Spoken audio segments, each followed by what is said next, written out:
Bismillahirrahmanirrahim. Assalamualaikum warahmatullahi wabarakatuh. Waalaikumsalam. Alhamdulillah, asyhadu an la ilaha illallah wahdahu la syarika lah wa asyhadu anna Muhammadan abduhu wa rasuluh. Amma ba'd. Pada pagi hari ini, pagi yang cerah dan luar biasa dalam kesempatan peluang yang mahal ketemu para orang-orang yang sangat sibuk di bidangnya. Sebelah kanan saya adalah Bapak Insinyur Ismet Iskandar Idrus yang sekarang usianya kurang lebih 50 tahunan, 49 ya, kurang lebih 49 sampai 50 tahunan. Beliau adalah alumni Arsitek Trisakti Jakarta.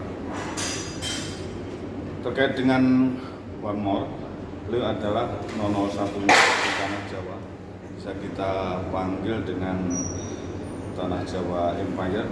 Inilah beliau. Kemudian asal secara geografis beliau dari Papua, ayah Maluku Utara dan ibu Purbalingga, ini domisili di Jakarta.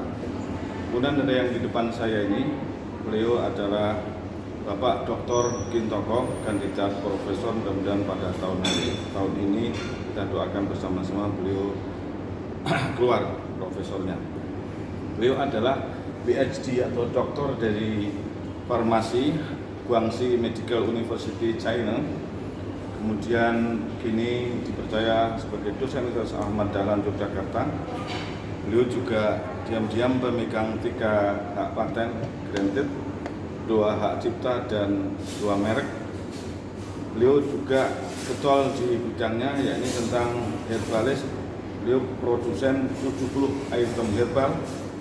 Dan yang perlu dicatat di sini adalah penerima peneliti terbaik di Ristek Dikti 2018. Ini info yang baru saja saya terima.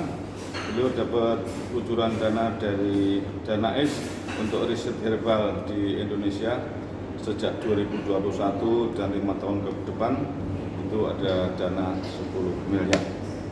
Baiklah para pemirsa ID channel sekalian, kita dengan kedatangan beliau ini luar biasa. Karena apa luar biasa?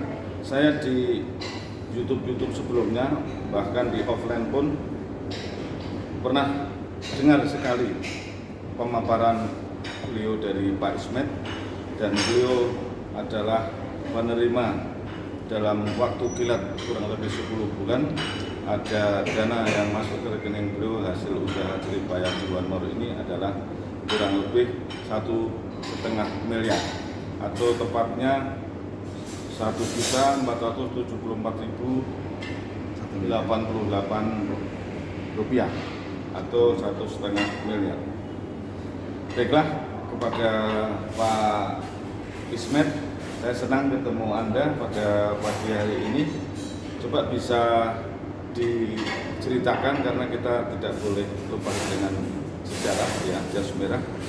Sejarah masuknya ke Indonesia tentang bisnis yang Bapak bawa ini, yakni One More International. Oke. Baik, terima kasih Pak Jajit sebelumnya. Assalamualaikum warahmatullahi wabarakatuh. Waalaikumsalam. Kalau melihat sejarah daripada One More sendiri, sebenarnya One More sudah masuk di Indonesia dari tahun 2020 di bulan Agustus. Cuma memang pada saat itu masuk secara ilegal karena hanya person to person, yaitu orang pertama di Indonesia adalah Bapak Rudi Simon Abdul saya. Beliau domisili di Padang. Nah, pada akhirnya itu beliau menjalankan secara kalau bisa dikatakan secara tradisional, saya katakan berjualan seperti itu, dan akhirnya menyebar ke kota Pekanbaru, lalu dari Pekanbaru langsung melompat ke Makassar, malah Jawa sendiri kurang gitu, Pak. Dan pada akhirnya ketika itu berkembang di 3 kota tersebut, akhirnya mereka dipanggil di bulan Desember 2020 itu ke Turki oleh si pemiliknya, yaitu Mustafa Ardil. Dan Pak Rudi Simon ini, beliau selama menjalankan Indonesia, beliau selalu berkomunikasi dengan Mr. Gurkan. Nah, pada akhirnya ketika mereka dipanggil ke sana dan Mustafa Ardil lihat, kok saya belum membuka di Indonesia, kami baru buka di Eropa. Saya belum pakai ya, alhamdulillah. saya dibandingkan dengan kemarin, sekarang saya punya beberapa yayasan yatim piatu, tahfiz Quran yang saya danai, dan saya alhamdulillah saat ini ada kurang lebih 5 atau 6. Dan di mana itu saya sebagai donaturnya. Dan alhamdulillah hari ini yang terakhir di Sawangan Depok saya lagi membangun, Pak. Kita lagi bebaskan lahan dan kita sudah melakukan DP pembelian tanah tersebut dan kita sedang membangun.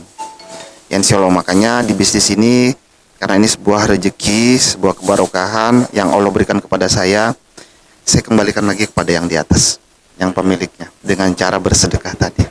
Karena hak ini bukan punya saya ya.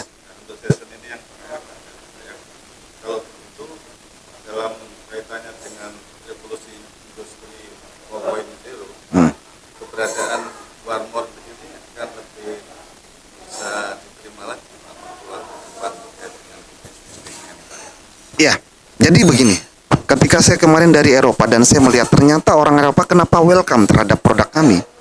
Karena produk ini adalah produk yang berteknologi sangat tinggi. Welcome, dan salah satu daripada produk-produk kita adalah rekomend dari WHO, Badan Kesehatan Dunia, sebagai produk masa depan.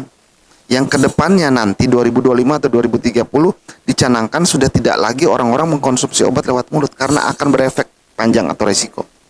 Jadi dengan produk kami yang metodenya adalah dengan cara transdermal, maka tidak ada resiko yang mungkin nanti beliau akan menjelaskan. Tidak ada resiko terhadap organ dalam tubuh kita. Jadi aman insya Allah. Jadi basically bisnis ini adalah e-commerce, kemudian menjemput revolusi industri 4.0 ya. Kemudian di Indonesia sendiri setahu kita masih segmented untuk revolusi industri 4.0 ini, yakni masih sebatas belum all atau belum full seperti di Jepang. Ya, ini di Indonesia barangkali masih berputar pada trading dan marketing.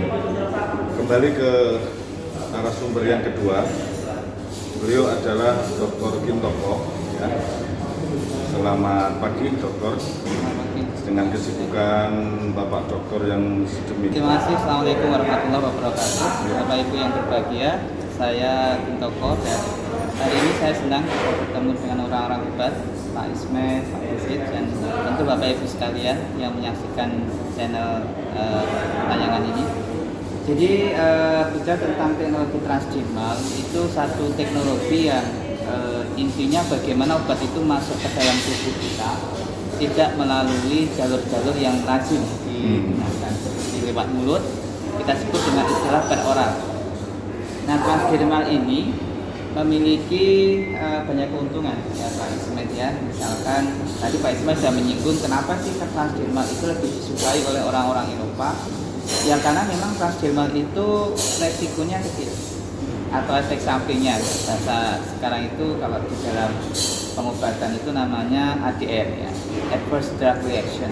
Jadi efek samping obat atau efek samping yang tidak dihindari. Nah, itu bisa terjadi karena teknologi ini atau transdermal teknologi ini tidak melalui saluran pencernaan. Jadi kalau bahan-bahan obat yang melalui saluran pencernaan rata-rata memang kebanyakan berpotensi untuk terjadi efek samping. Artinya kalaupun sama-sama ini dianggap karena memang tidak ada obat yang benar-benar resiko zero tidak ada, tetapi kalau ini mau dikomparasikan, transdermal adalah teknologi dengan efek samping yang paling kecil, paling minim dibandingkan misalkan oral, ada lagi lewat intravena misalkan parenteral disuntik itu ya, atau mungkin lewat ubur anus ya, atau dihisap di bawah lidah itu namanya subukal ya. Nah itu kelebihannya. Nah presentasinya kira-kira berapa Pak untuk resikonya tadi? 1%? Kalau obat untuk yang transdermal ini? Ya, kalau menurut satu studi dengan metode Naranjo itu satu metode untuk melihat post marketing surveillance. Jadi bagaimana obat itu atau suatu produk di masyarakat itu dampak efeknya itu seperti apa gitu. Itu namanya Naranjo study. Nah, dikatakan baik kalau dia efek efek samping yang ada atau yang terjadi, misalkan ada 100 orang, itu hanya maksimal 12 orang yang merasakan ketidaknyamanan. Itu udah dianggap paling aman. Itu yang low risk-nya itu ya. maksimalnya 12%. Itu yang terbaik. Nah, artinya kalau transdermal itu sangat memungkinkan untuk masuk ke Di dalam bawah itu tentunya Pak ya. di bawah di 12%. dalam ring ini. Kenapa? Karena sekali lagi dia tidak melalui oral, dan yang harus dipahami transdermal itu penggunaan dosisnya lebih kecil. Karena itulah kenapa efek sampingnya juga lebih kecil. Kenapa lebih kecil Pak dari yang oral? Ya, karena dia tidak melalui metabolisme di dalam hati. Semua produk yang lewat mulut pasti di metabolisme di hati. Kalau dosisnya 100 katakanlah, itu nanti setelah masuk di hati itu mungkin bisa menjadi setengahnya, sepertiganya, seperempatnya, seperlimanya gitu, tergantung kecepatan hati itu untuk memetabolisme untuk tiap obat itu beda-beda. Yang akan diserap oleh tubuh itu akhirnya sedikit ya? Sedikit. Nah, sedangkan yang transdermal itu begitu masuk lewat menembus pertama kulit lapisan luar itu epidermis, ya, kemudian hipodermis, endodermis, lalu di situ ada pembuluh darah.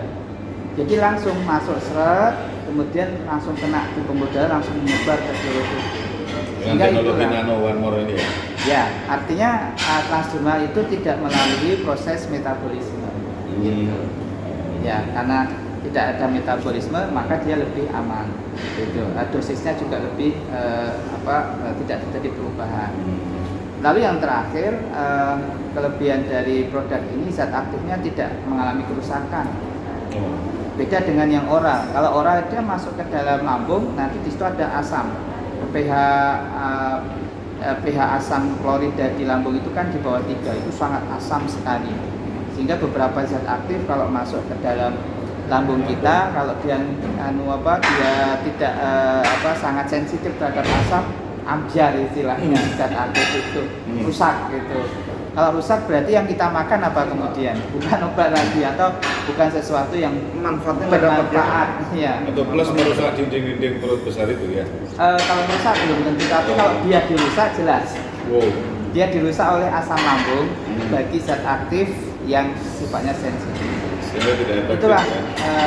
dikatakan teknologi ini teknologi masa depan. Saya sendiri sedang melakukan riset transdermal ini, tapi pada konteks untuk diabetes.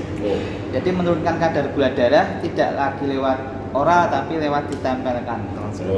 Seperti itu. Itu kelebihan dari transdermal. Nah, apalagi kalau transdermal ini zat aktifnya Ismed itu dikecilkan sampai ukuran nano, itu lebih dahsyat lagi, bisa 10 sampai 50 kali daya untuk masuk ke dalam kulit kalau zat aktifnya adalah sebuah nanopartikel.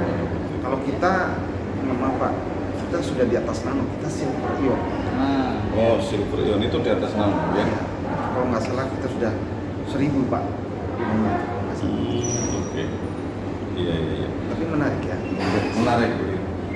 Saya mau mendalami lagi Pak tentang One More mengklaim apa overklaim atau memang senyatanya ya tentang paten Turki ya. Hak paten sepenuhnya transdermal dimiliki oleh Turki.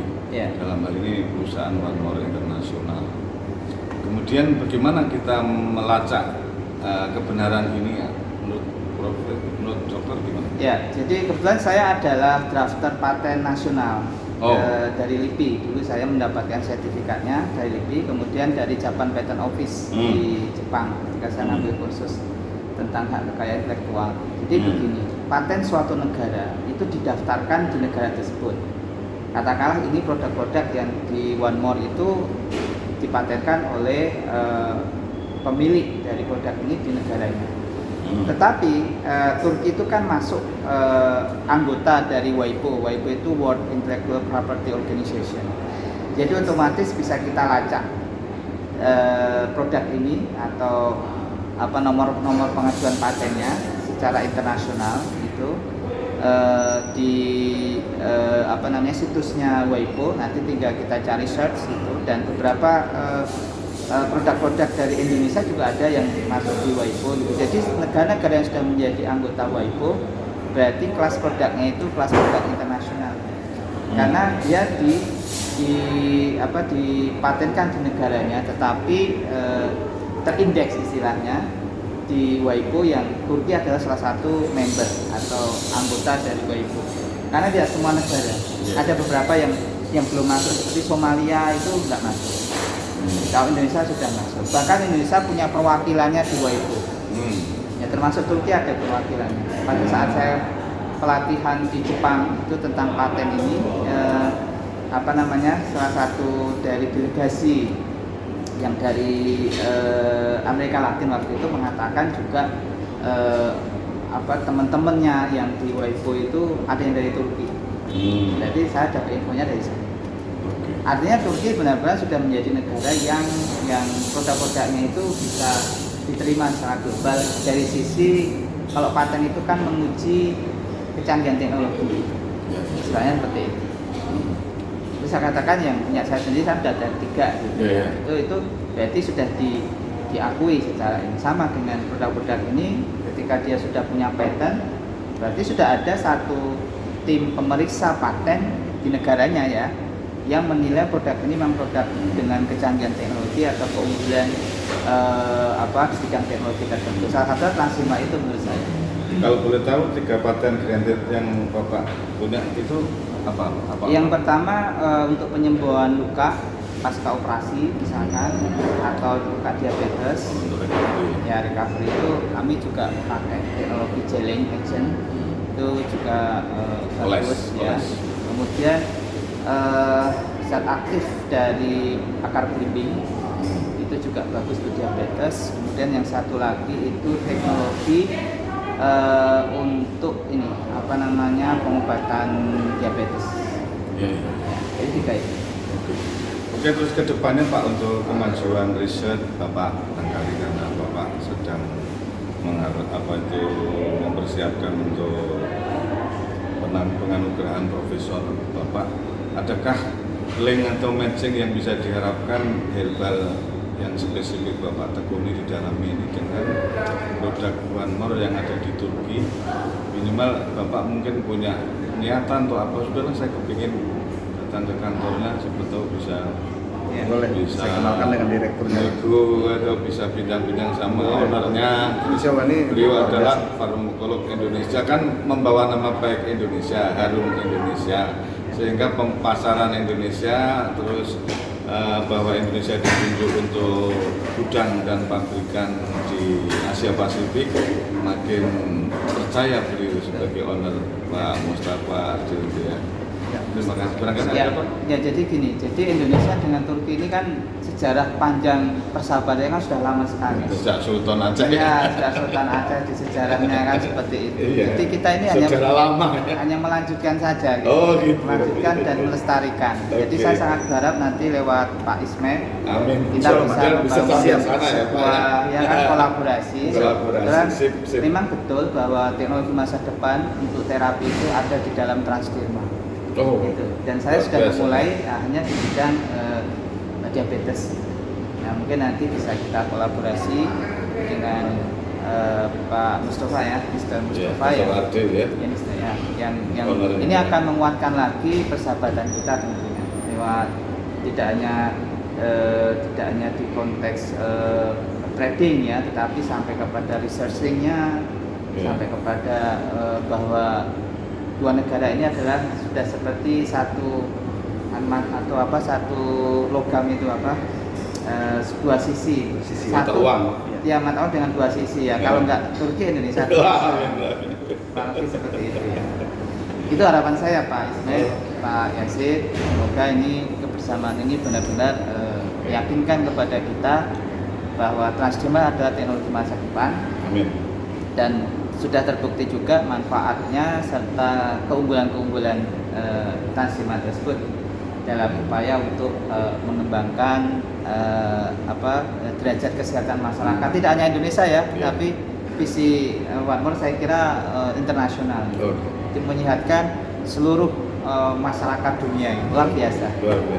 Mungkin saya ingin tambahkan sedikit. Oh ya, silakan Pak. Ini secara pengalaman saya, saya ini bukan background orang kesehatan. Tapi ketika saya membicarakan tentang Transderma, awalnya banyak masyarakat orang mulai oh gitu Dan pada akhirnya dengan adanya edukasi ini, masyarakat, sebagian masyarakat yang saya berikan informasi welcome. Dan uniknya adalah ini sebuah edukasi baru di masyarakat Indonesia, padahal di Eropa sangat lama.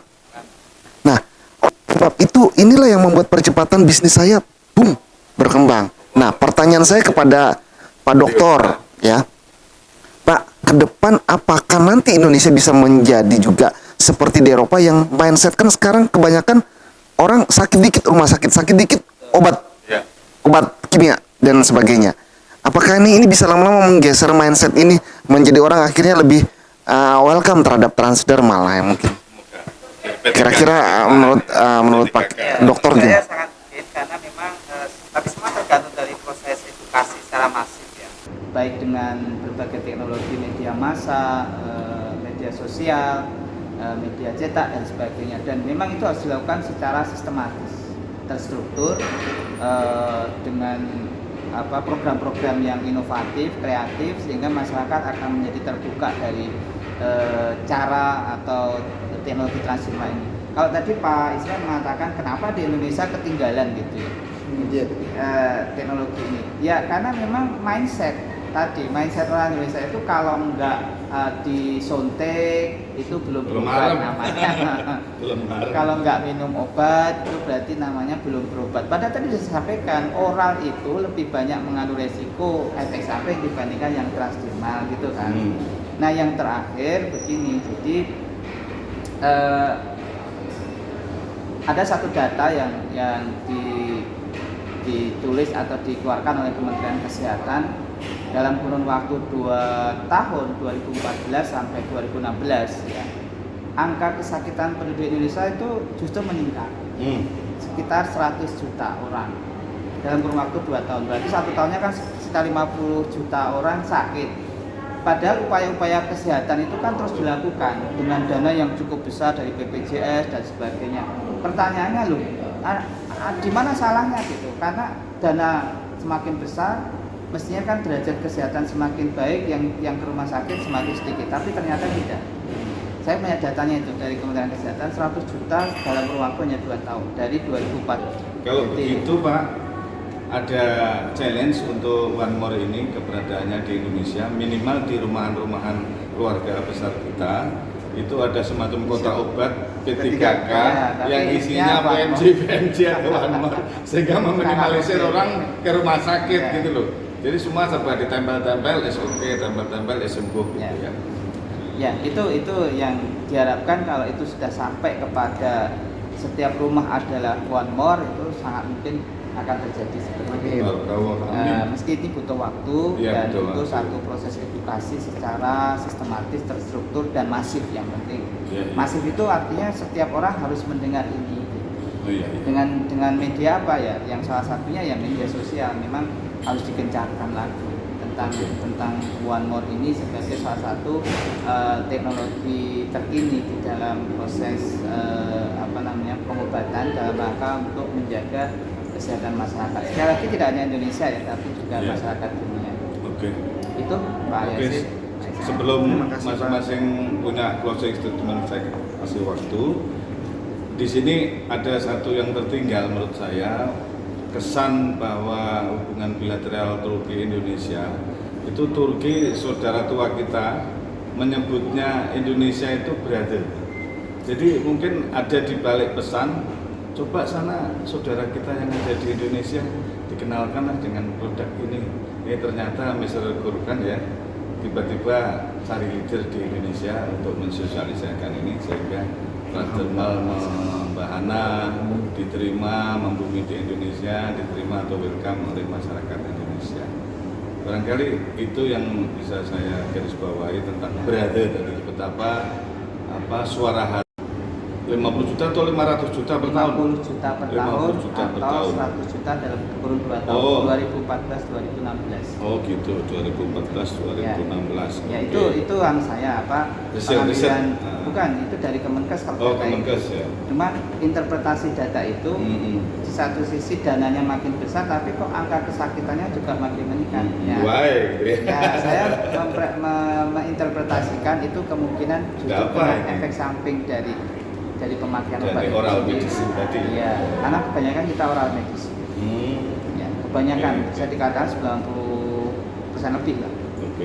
Tapi untuk meyakinkan memang pola pikir ya, mindset yang sudah tertanam sejak dulu ya, sudah turun temurun, itu memang tidak gampang juga, Pak. Tidak gampang. Sehingga ketika saya mengalami di Mindset, lapangan ya. itu merubah mindset itu perlu beberapa kali pendekatan, membuka paradigma dan sebagainya. Makanya istilahnya perlu gerakan yang struktur dan masif dan tersistematis. Dengan semua media harus di Wah, gitu. Ya Berarti mudah-mudahan lewat i3 channel ini salah satu Mudah-mudahan. bagian perjuangannya ya untuk upaya ke arah ke sana ya. Barangkali untuk closing statement dari Pak Ismet, ya saya kasih waktu lah bareng sejenak untuk menutup ini pembicaraan kita ini. Oke, baik para pemirsa Tri Channel. Jadi hari ini kita sudah membahas tentang metode transdermal dan ini adalah pakarnya langsung yang kita Iya, dan iya. kita tidak bisa tutup mata gitu ya, tutup kuping. Kalau kita tidak membuka mata, maka saya pikir kita juga tidak akan bisa maju setara dengan masyarakat yang ada di Eropa, gitu. Ini secara medikal, secara pengobatan. Kedua, secara bisnis, ini juga bisnis yang saya lakukan yang saya pikir termasuk percepatannya sangat dahsyat dan luar biasa. Sehingga dalam kurun waktu 10 bulan ini merubah keadaan dan kondisi saya yang benar-benar 100%, Pak. Nah, oleh sebab itu closing statement saya, marilah kita membuka hati, membuka mata, teman-teman semuanya. Berbicara jujur pada diri kita bahwa kita butuh ini, butuh sehat jasmani, sehat rohani, sehat ekonomi dengan kondisi yang seperti ini. Marilah kita sama-sama bergandengan tangan supaya kita bisa menjalankan ini dan bisa merubah kehidupan kita, ekonomi kita masing-masing di rumah kita. Saya pikir itu aja. Tangkap peluang ini. Pak, terkesan Bapak ketika betul-betul saya nggak ada uang ketika saya dikenalkan produk One ini. Ternyata sekarang wow, gitu. Kemudian saya mau mengatakan bahwa dengan percepatan bisnis ini kita mengupgrade volume income kita atau financial kita. Katakanlah kalau kita 5 juta itu dikatakan besar untuk income rata-rata standar bawah, kemudian produk ini harganya 500-an, sementara nih produk ini katakan harganya 1 jutaan sampai 2 jutaan, kemudian ketika kita dalam income 25 juta per minggu atau Kita 2.100.000 kita melakukan repeat order. Kalau kita mau melakukan sendiri repeat order, tapi kalau kita tidak melakukan, cukup mengajak orang satu kiri satu kanan, kita tidak perlu melakukan yang namanya repeat order belanja 2,1. Perusahaan yang akan kasih kita gratis langsung ke rumah, dikirim. Ya. luar Dikirim. biasa ya. Di samping juga satu pack untuk reward master untuk dikenalkan ya. Nah, yang tadi saya katakan bahwa ini adalah e-commerce. Jadi kita tidak lagi seperti di perusahaan-perusahaan yang lama yang harus datangin orang satu persatu, ketuk pintu dan lain sebagainya, presentasi. Udah nggak zamannya, Pak. Udah nggak zamannya. Kita sekarang zamannya cuma kita viralkan, dia akan baca sendiri lewat website kita, dia akan melakukan transaksi pembelanjaan sendiri, produknya dikirim sendiri, dan dia terus melakukan itu, akhirnya terjadi duplikasi dan akhirnya tiba-tiba ada duit aja yang masuk. Oke. Baiklah, untuk giliran closing statement dari Ya. dokter kita, mudah-mudahan profesornya juga dalam waktu dekat, Amin. Sudah Profesor diajukan. Gintoko ya, Profesor Gintoko, Sudah dan maju. hukumnya sudah melebihi katanya beliau, jadi nggak perlu tambahan lagi paling untuk ekstra. Silakan, Ya. Prof. Saya Teman- manggil Prof dulu aja, Prof. belum masih nunggu keputusan dari pemerintah. Terlepas dari tadi bahwa metode transdermal ini masih dianggap belum familiar bagi masyarakat Indonesia, tetapi bahwa teknologi yang basisnya itu individu atau genetik. Jadi setiap orang itu gennya berbeda-beda sehingga dia butuh satu formula obat yang berbeda. Itu tapi berkembangnya di luar negeri. Di Indonesia Indonesia belum berkembang. Sama halnya dengan Transdirman, meskipun di luar negeri sudah berkembang, cepat atau lambat itu pasti akan masuk ke Indonesia juga, ya, dan pasti Indonesia akan menjadi bagian dari negara yang akan menjadi tujuan dari produk-produk pengembangan produk-produk Transdirman ini. Salah satunya One More adalah pionir menurut saya untuk inovator. ya, sasaran sosialisasi ataupun upaya-upaya marketing dari produk-produk berbasis Transdirman ini. Saya kira itu saya, Pak. Oke, terima kasih atas kunjungan Bapak Dr. Gintoko. Kemudian yang selama ini kita lihat dan kita dengar di channel IT channel YouTube-nya, ini di samping saya ini betul-betul saya gembira karena langsung para pemirsa IT channel yang saya hormati, kiranya saya mohon maaf barangkali ada 1-2 kata sikap saya yang kurang berkenan pada pemirsa. Tentu bila ada pertanyaan yang ingin lebih mendalam, silahkan melihat di deskripsi di bawah ini, bisa dihubungi kepada media advice atau alat itu. Terima kasih dari saya. Marilah kita tutup acara ini dengan membaca hamdalah bersama-sama. Terima kasih atas kunjungan Bapak sekalian. Alhamdulillahirrahmanirrahim. Assalamualaikum warahmatullahi wabarakatuh. Waalaikumsalam. Ya, terima kasih.